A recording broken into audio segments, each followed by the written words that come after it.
Assalamualaikum warahmatullahi wabarakatuh. Waalaikumsalam warahmatullahi wabarakatuh. Jumpa lagi dengan podcast Kesengsem MTS Negeri 4 Banyuwangi edisi Ramadan. Bersama saya Ii Rozira.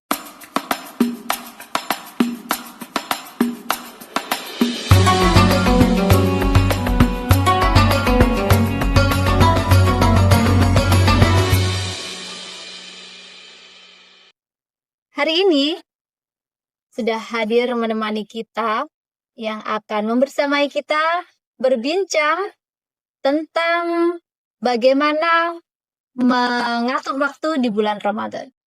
Bersama kami, Bapak Muhammad Ali.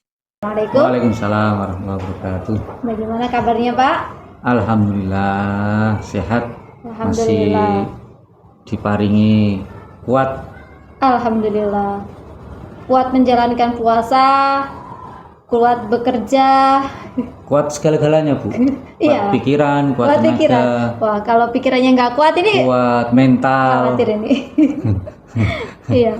Nah, Pak Ali, di bulan Ramadan itu kan biasanya kalau tidak puasa kita bisa menjalani aktivitas yang normal gitu ya. Karena kita kalau capek bisa makan, Haus bisa minum. bisa minum. Tetapi ketika bulan Ramadan itu kita harus siangnya puasa. Nah, malam banyak yang banyak meleknya gitu ya.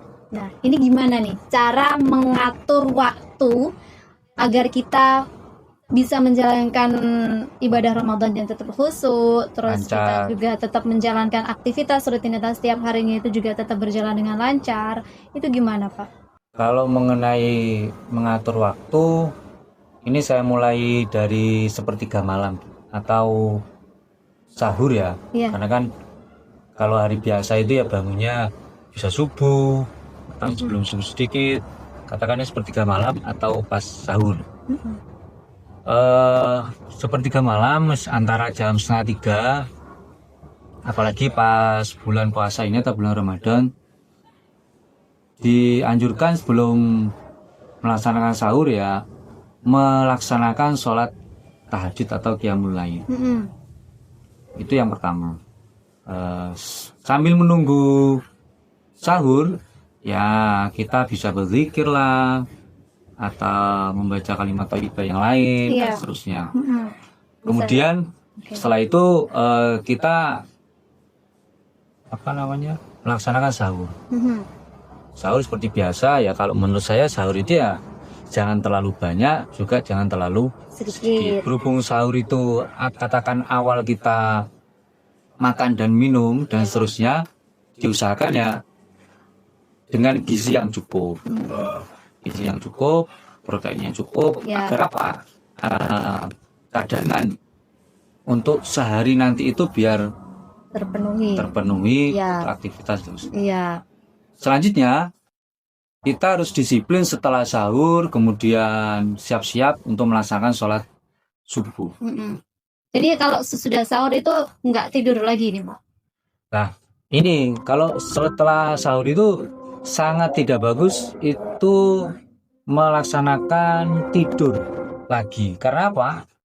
Pertama, perut kita masih ada makanan yang harus diproses oleh lambung. Harusnya lambung itu bekerja, kemudian kita kalau dibuat tidur, lambungnya berhenti. Begah gitu, Pak ya. Berhenti, otomatis makanan itu harusnya diproses sampai tuntas, itu nggak tuntas. Bangun tidur, rasanya begah lah, sing mules apa dan macam-macam. Dan juga itu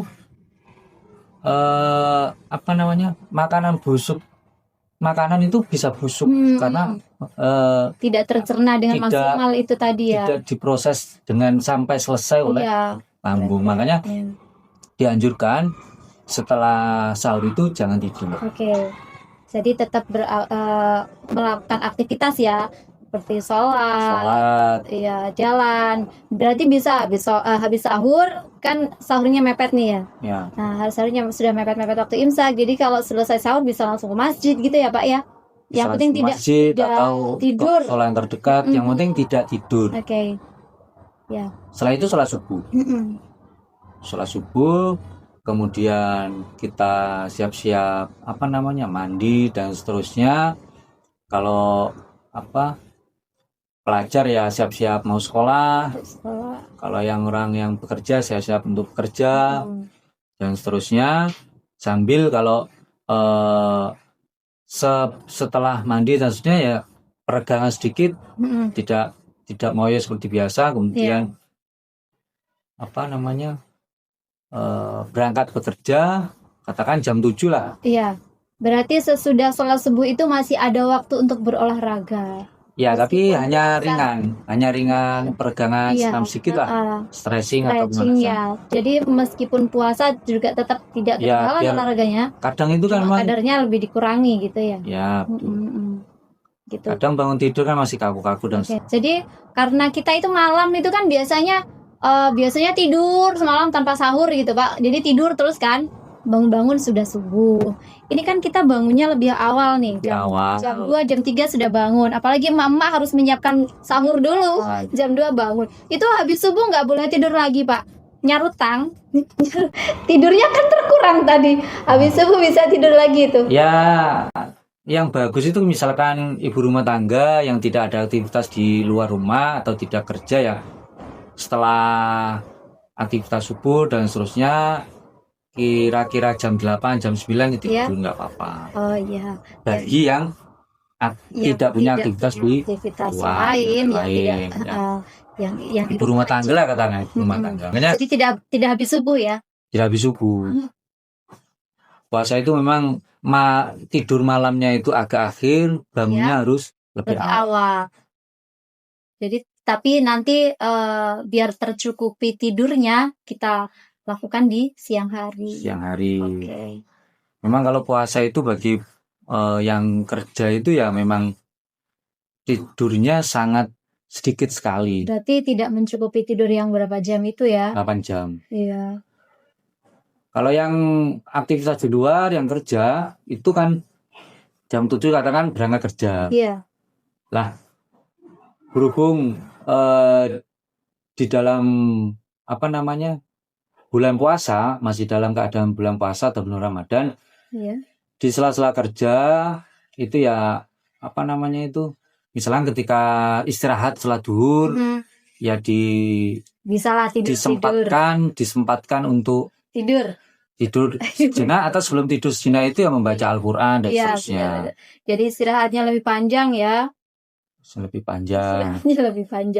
Biasanya istirahat kita pakai buat ngerumpi, makan. Kan ini nggak makan, ngerumpi ya nggak boleh, apalagi gosip. Iya. Ya nggak boleh nih gosip. Baca Al-Quran atau berzikir, setelah itu istirahat sebentar nggak apa-apa. Okay. Kemudian biasanya kerja itu kan ada yang sampai jam 3, ada yang sampai jam 4. Iya. Setelah itu pulang, kalau bapak-bapak sih biasanya ya bisa bantu-bantu menyiapkan persiapan mau buka, menyiapkan kemudian anak-anak yang masih pelajar ya bisa membantu orang tua. Kemudian kalau memang sudah ada yang menyiapkan, ya kita bisa olahraga sebentar. Berarti olahraga sore itu enaknya apa? Pertama itu ya kondisi perutnya masih kosong. Ya. Yang kedua, ketika kita haus atau capek, jarak berbukanya itu ke maghribnya itu nggak lama. Jadi diakali yang itu ya. Olahraganya kalau habis olahraga biasanya kan dehidrasi, haus gitu. Jadi jarak mau berbukanya kan dekat. Oke.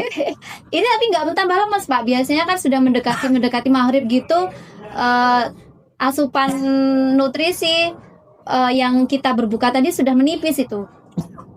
Bukanya tambah lemes, ngantuk gitu, bawaannya sudah nggak kuat ngapa-ngapain. Biasanya kalau dibuat olahraga seger biasanya. Tapi olahraganya nggak olahraga berat. Kita misalnya jalan kaki, atau yang nggak keluar rumah ya jalan di tempat, atau yang punya alat olahraga treadmill, atau yang satunya itu apa namanya itu. Kemudian memang ya kalau menurut saya yang bagus itu sebelum buka. Karena kalau olahraga malam itu ya pertama biasanya kita sibuk makan, kekenyangan dan seterusnya, juga nggak bagus kalau malam. Setelah itu kita berbuka seperti biasa, kemudian berbuka ya jangan terlalu berlebihan, Oke. karena kalau terlalu kenyang ya nanti Mengganggu tarawih ya. perut mules lah dan seterusnya, tarawihnya terganggu. Oke. Setelah itu kita melaksanakan sholat tarawih, kemudian selesai kita bisa setelah tarawih biasanya ada yang tadarus atau sebelum tadarus kita nyemil-nyemil dulu enggak apa-apa, nyemil Nyemil lagi. dan Habis maghrib nyemil, habis isya nyemil, habis tarawih nyemil lagi. tarawih nyemil. Enggak balas dendam ini, Pak. Ya itu kalau balas dendam itu biasanya pas sahurnya itu perut itu Begah ya. begah. Kalau Karena malam itu kan lambung, usus semuanya waktunya istirahat. Jadi tidak waktunya dia memproduksi gitu ya. Jadi lebih baik makanannya tidak terlalu banyak, tetapi kita yang lebih proteinnya ya, lebih tinggi. air putih lagi, air putih itu penting putih. Itu karena seharian kita tidak minum, khawatir kita kekurangan atau dehidrasi. Kalau yang air putih ini gimana Pak, cara biar kita tetap terpenuhi kebutuhan kita? Kalau semisal kebutuhan semisal kita katakan pukul rata aja 2 liter, meskipun kondisi orang kan berbeda-beda ya, katakan 2 liter lah. 2 liter itu 8 gelas ya Pak ya? Iya. Itu gimana cara mengatur biar kita itu dalam waktu mulai dari maghrib sampai imsak itu kita terpenuhi 8 gelasnya itu. Biasanya kan 8 gelas kita minumnya sehari semalam nih. Ya, itu itu gimana ini Pak? Mensiasati agar kita tidak kekurangan air. Jadi kalau yang enak itu makanya kan pakai tumbler yang ada ukuran berapa liter. Itu kita di target misalkan 1,5 liter. Ya di target ini harus bisa habis waktu sahur, apalagi waktu buka itu minumnya banyak biasanya. Makanya waktu buka itu dianjurkan jangan minum selain air putih dulu. Tapi itu kan dianjurkan untuk berbuka dengan manis-manis itu. Setelah enggak yang harus es gitu Pak. Iya. Tapi seger es loh. Manis-manis itu kan enggak harus minuman, kayak kurma. Oke. Kemudian intinya yang enggak kadar gulanya tinggi lah. Tapi seger es loh Pak. Ya itu enak es itu. Iya itu. Kalau es itu sebaiknya dianjurkan itu setelah tarawih, masih ada jarakan. Itu enak. Soalnya Pak, kita seharian menahan haus. Kemudian kalau langsung es khawatir radang. Oh ya, makanya biasanya itu di akhir Ramadan itu banyak yang terkena batuk, pilek gitu ya. Itu penyebabnya itu. Penyebabnya karena sebelum makan langsung berbukanya minumnya es. Oke, diingat ya. Setelah tarawih nyemil-nyemil, tadarus, atau kalau yang kayak seperti kita itu pendidik ya bisa siap-siap untuk besoknya dan seterusnya. Kemudian ya istirahat lagi, bangun sepertiga malam lagi. Dan seterusnya. Jadi ketika Ramadan itu kan biasanya memperbanyak ibadah gitu kan, memperbanyak ibadah. Jadi ketika malam itu kita gunakan untuk beribadah, banyak-banyak baca Al-Quran gitu ya Pak ya. Banyak baca. Biasanya yang jam 9 tidur, tapi ini jam 9 aja kadang ada yang baru selesai taraweh. Masih suasananya masih seperti habis maghrib kalau bulan puasa. Jadi itu yang kita harus bisa membagi itu tadi, yang disiplin lah, intinya disiplin mengatur waktu. Iya. Dan juga ini Pak, biasanya kan kalau malam sampai anak-anak itu kan tadarusnya sampai malam itu. Sampai jam 12 kadang. Banyak yang di musola-musola di masjid itu tadarus sampai jam 12. Itu kan juga mengurangi waktu tidurnya itu. Gimana itu cara mengaturnya biar dia tidak terganggu aktivitas siangnya, juga tidurnya juga masih terpenuhi beberapa jam itu. Ya itu, tapi kalau sekarang mayoritas di masjid-masjid dimanapun itu sudah dibatasi maksimal jam 10. Oh gitu. Kalau dulu mungkin ya. Soalnya jam 12 itu selain mengganggu masyarakat sekitar, meskipun membaca Al-Quran itu baik, apa ya baik, tapi belum tentu benar di lingkungan sosial karena mengganggu. Meskipun ada yang ngomong pakai suara dalam di masjid, tetap mengganggu penerus kita. Iya, yang dekat-dekat Meskipun itu ya. Membaca Al-Quran itu kegiatan yang paling baik. Makanya dianjurkan membaca Al-Quran itu kalau di masjid atau pakai pengeras suara maksimal jam 10. Kalaupun orang tersebut mau melanjutkan sendiri di rumah, nggak masalah, kan nggak ada yang mendengarkan, tidak pakai pengeras suara. Oke. Terus Pak, ini lagi. Biasanya kan kalau siang nih, kalau siang itu kan lemes, lelah gitu kan. Itu cara mengatasinya gimana Pak? Biar nggak kita lunglai terus biasanya itu gitu. Jadi kalau siangnya lemes itu, ya itu tadi, waktu malamnya itu biasanya kekurangan Cairan. air putih atau kekurangan cairan. Beda sama minum es. Es itu kan pasti air putihnya sedikit. Dan kebanyakan nggak mungkin es batu sama air putih tok. Mesti ada manis-manisnya. Itu padahal manis-manis itu tidak bagus bagi peredaran darah kita. Yang bagus ya itu tadi. Air putih itu. Kemudian dari asupan gizi ketika kita berbuka atau sahur, dicukupkan gizinya, khususnya protein dan seterusnya. Berarti itu bisa ini ya, asupan nutrisi kita itu jadi terpenuhi. Iya, sehingga ketika siang hari itu juga bisa menghindari kondisi yang meminimalkan kelemesan itu. Iya benar. Oke Pak, mungkin ada yang perlu disampaikan nih sama pemirsa di rumah, pesan terakhir Pak Ali, monggo. Pesan dari saya untuk bulan puasa, kita harus disiplin ketika misalkan waktu sahur ya kita disiplin sahur, ketika selesai sahur ya kita harus disiplin, jangan tidur dulu, harus kuat menahan, kemudian paginya juga seperti itu.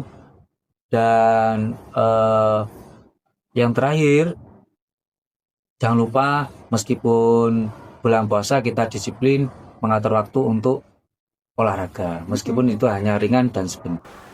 Baik pemirsa,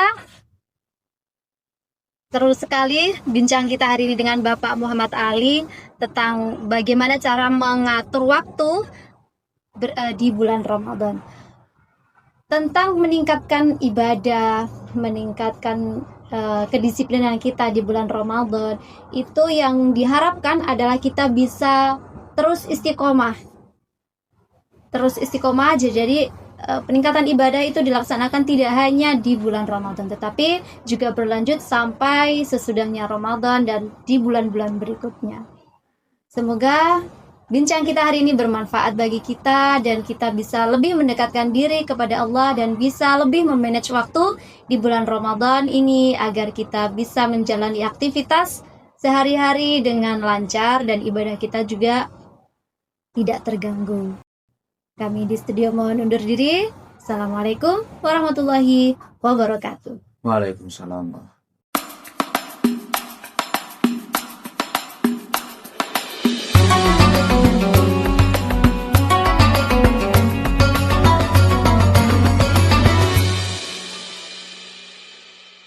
Terima kasih. Baru saja Anda menyaksikan podcast Kesengsem MTS Negeri 4 Banyuwangi edisi Ramadan.